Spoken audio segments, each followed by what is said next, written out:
আসসালামু আলাইকুম। আজকে আমরা যে বিষয় নিয়ে কথা বলবো এটা হচ্ছে ইয়ামাহা রেজেটা 125 সিসি এই স্কুটি বাইক।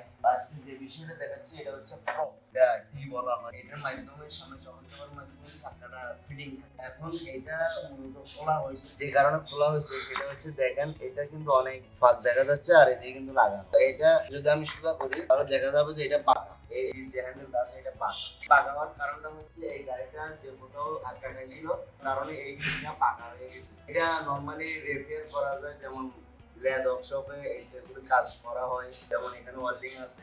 এটা কিন্তু অরিজিনালি ওয়েল্ডিং থাকে, তো এগুলা কাজ করানো যায়। এগুলা কাজ করলে হয় কি এই জিনিসটা নরম হয়ে যায়, সেক্ষেত্রে এগুলা চেঞ্জ করে দেওয়া সবচেয়ে বেটার। কিন্তু অনেকের হয়তো বাজেটে মিলে না, যার কারণে চেঞ্জ করা হয় না। এগুলি সচরাচর নরমালি ওয়ার্কশপেই কাজ করা হয় সবসময়। তো আমরা এই বাইকটা এটা খুলছি, এই খোলার পরে এটা আমরা কাজ করে দেবো বা চেঞ্জ করে দেবো। আসলে যে বিষয় নিয়ে কথা বলবো সেটা হচ্ছে আপনারা অবশ্যই বাইক সাবধানে চালাবেন। একটু কোথাও যদি লেগে যায় সেক্ষেত্রে কিন্তু অনেক খরচ বেড়ে যায় বাইকে। যেমন এই পার্টসগুলো ভেঙে গেছে, এগুলো কিন্তু অনেক টাকার পার্টস।